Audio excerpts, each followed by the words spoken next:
Shalom adik-adik. Ketemu lagi sama Kak Silvi. Nah, adik-adik gimana nih kabarnya? Semoga dalam keadaan sehat ya. Sebelum kita memulai ibadah pagi hari ini, kita berdoa dulu ya adik-adik ya. Semuanya lipat tangan, tutup mata, kita berdoa. Selamat pagi Tuhan. Terima kasih atas berkat-Mu selama seminggu ini. Tuhan, kami akan memulai ibadah sekolah minggu pagi hari ini. Berkati supaya kami dapat memuji dan memuliakan nama-Mu Tuhan. Terima kasih Tuhan, kami sudah berdoa dan mengucap syukur. Haleluya. Amin. Adik-adik sudah siap belum untuk memuji dan memuliakan nama Tuhan? Ya, pastinya sudah siap dong. Sebelum itu kita Laskar Kristus. Siap? Yes, yes, yes. Oke deh. Wah, kayaknya belum semangat nih di rumah ya. Kita coba lagi ya. Semuanya Laskar Kristus. Siap? Yes, yes, yes. Oke deh. Nah, sebelum kita memulai ibadah pagi hari ini, kita pujikan Selamat Pagi Tuhan. Kita nggak boleh lupa mengucap syukur setiap pagi kepada Tuhan Yesus. Nah, kita akan pujikan Selamat Pagi Tuhan. Tak lupa terima kasih.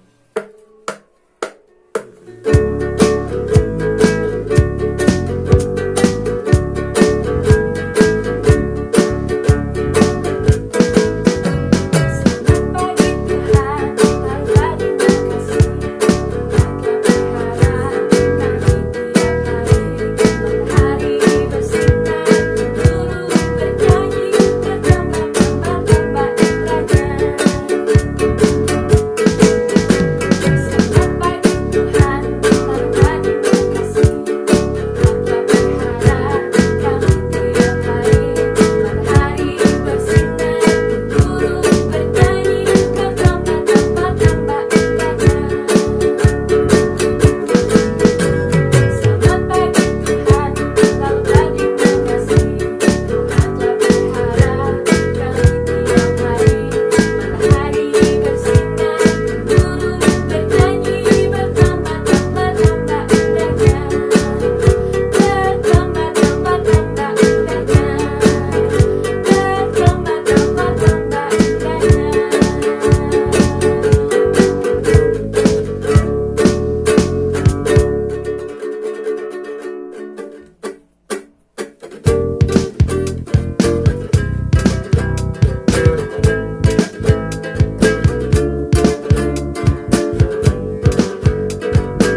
mendengarkan kebenaran firman Tuhan. Nah, sebelum itu kita pujikan satu pujian dulu ya. Kita pujikan firman Tuhan ku dengar.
Terima kasih Tuhan, pada kesempatan pagi hari ini kami mau mendengarkan kebenaran firman-Mu Tuhan. Terima kasih Tuhan, berkati kami supaya kami dapat mendengarkan firman-Mu. Terima kasih Tuhan, kami sudah berdoa dan mengucap syukur. Haleluya. Amin.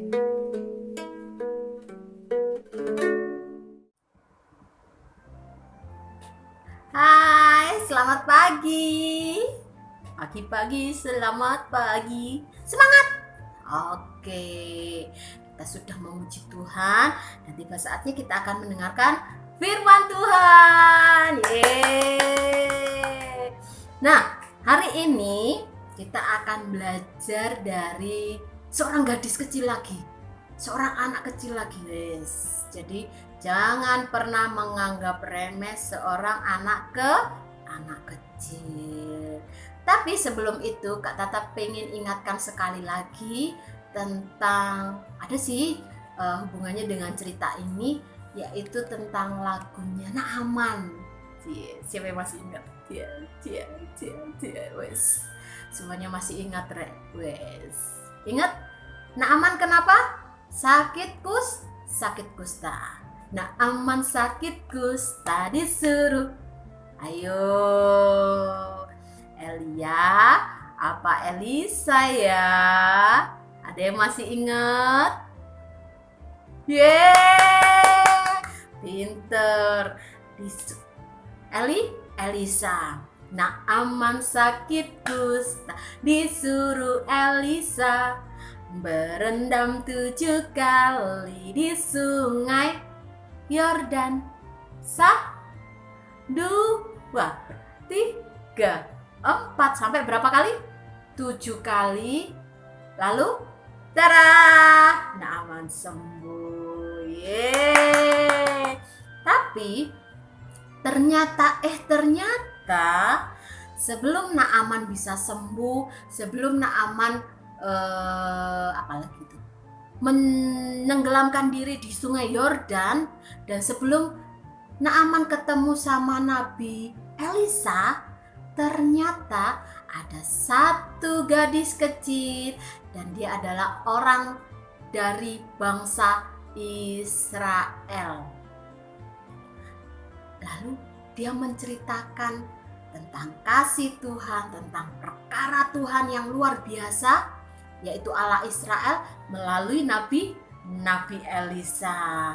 Dia tidak takut cerita tentang kebenaran alias bersaksi kepada bangsa yang tidak mengenal Allah. Apalagi kepada keluarganya seorang panglima. Karena Naaman adalah seorang panglima dari bangsa Arab. Kalau kita baca di sini, di Alkitab, pasti lengkap. Oke, kita baca dulu. Jadi nanti kalian baca setelah mendengarkan firman Tuhan ya. Ingat, di dalam 2 Raja-Raja 5 ayat yang pertama sampai yang ke-27. Wes, panjang ceritanya. Tapi enggak, kan yang lain sekalian sudah ngerti bagaimana ceritanya. Tetapi tetap kalian baca semuanya sampai habis. Ayat yang pertama sampai yang ke-27. Nah, gadis kecil ini cerita-cerita sama istrinya Pak Naaman. Dia menceritakan tentang seorang nabi yang sangat hebat, yaitu Nabi Elisa. Lalu istrinya Pak Naaman ini bercerita sama Pak Naaman bahwa di Israel sana ada seorang nabi yang hebat, yang diurapi Tuhan yang hidup dan dia berkuasa. Lalu Naaman mikir, iya ya, coba sih aku kesana, kali aja kalau aku kesana penyakit kustaku bisa sembuh. Lalu kalian bisa baca ceritanya terus sampai ayat yang ke-27, maka kalian akan menemukan bahwa Naaman pergi ke Israel. Lalu Naaman ketemu sama Nabi Elisa. Ketika ketemu sama Nabi Elisa, disuruh apa? Disuruh berendam ke sungai Yordan. Lalu apa lagi? Nah, itu tadi seperti lagunya. Tara! Naaman sembuh. Dia tidak sakit kusta lagi. Yeay.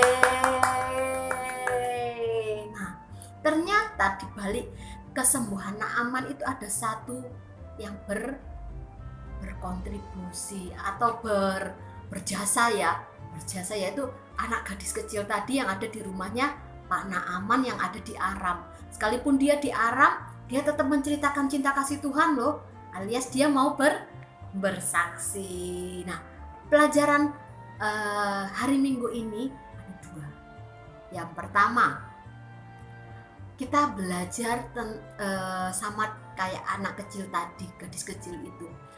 Karena dia mau menceritakan dan berbicara tentang Allah, dan itu menghasilkan banyak sekali faedah. Faedahnya apa Kak Tata? Faedahnya yang pertama adalah ketika kita mau menceritakan tentang Tuhan Yesus adalah ada orang-orang yang mungkin akan percaya. Pelajaran yang pertama yang kita boleh ambil dari kisah Naaman ini adalah hendaknya kita belajar seperti anak kecil tadi, mau berbicara dan bersaksi tentang Allah, dan itu akan menghasilkan banyak faedah. Yang pertama, itu bisa membuat orang yang tidak pernah percaya sama Tuhan, sama Allah, sama Tuhan Yesus, mau percaya sama Tuhan. Lalu boleh mengenalkan Tuhan Yesus melalui tutur kata kita. Misalnya nih, ada yang tanya, Kak, gimana caranya aku bersaksi? Kan aku masih kecil, aku nggak tahu bagaimana caranya. Nah, salah satu contohnya kalau kita mau bersaksi adalah melalui tutur kata kita, melalui tingkah laku kita. Itu adalah cara kita bersaksi. Karena dengan bersaksi itu tadi, kita boleh mengenalkan bahwa Tuhan Yesus ada di dalam diri kita. Nah, bersaksinya bagaimana? Melalui tutur kata, tingkah laku. Melalui tutur kata misalnya tidak boleh berbohong. Nah, bahkan di dalam kitab 2 Raja-Raja 5 ayat 1 sampai 27 ini ada juga yang sedang berbohong, ya kan? Tapi tidak boleh kita contoh. Dia adalah Gehasi. Gehasi ini adalah yang menolong Nabi Elisa. Dia berbohong. Lalu dia dapat apa? Iya, betul. Dapat kustanya Naaman. Jadi tidak boleh. Jadi ketika kita mau memberikan yang terbaik atau bersaksi tentang Tuhan Yesus, maka sesuatu yang baik pasti akan terjadi. Mungkin di Alkitab tidak diceritakan bahwa mungkin gadis kecil ini tadi dapat hadiah, tapi nggak diceritain, iya kan? Mungkin aja dia terus mendapatkan baju baru, kan kita nggak ngerti. Tapi bisa jadi itu terjadi karena Naaman sangat bersukacita, bahkan ketika Gehazi berbohong pun dia kasih. Nah, apalagi dengan gadis kecil tadi yang tidak berbohong tetapi menyampaikan kebenaran. Nah, pelajaran yang kedua yang kita akan belajar sama-sama adalah kita tidak boleh takut untuk memberikan atau bersaksi tentang Tuhan Yesus, atau mungkin memberikan saran yang terbaik. Jangan cuman itu enggak boleh karena enggak sesuai firman Tuhan.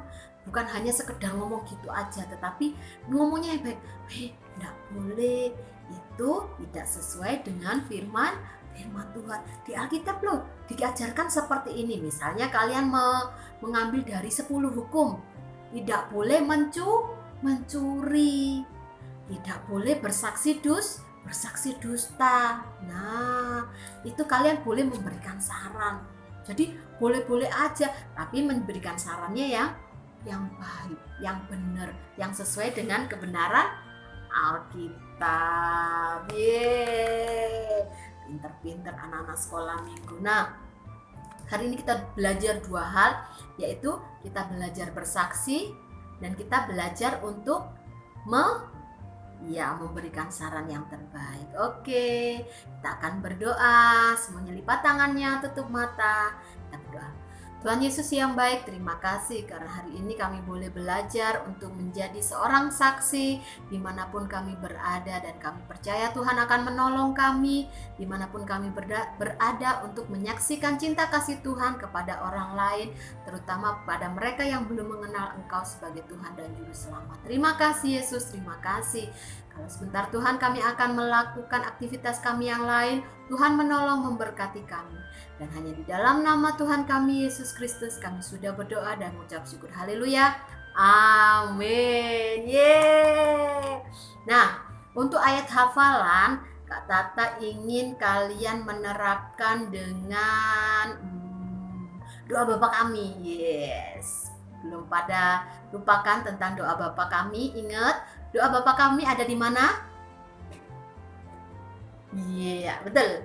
Di dalam Matius 6 ayat 9 sampai 13, dan kalian boleh mungkin share di kelas kalian, di grup kelas kalian, jadi bisa menjadi ayat hafalan. Oke? Sip. Terima kasih. Tuhan memberkati. Tetap jaga kesehatan. Kemanapun kalian pergi, pakai masker, makan makanan bergizi, lalu jaga jarak kemanapun kalian pergi, dan tetap semangat dan berdoa, juga baca firman Tuhan. Dan Tuhan Yesus memberkati.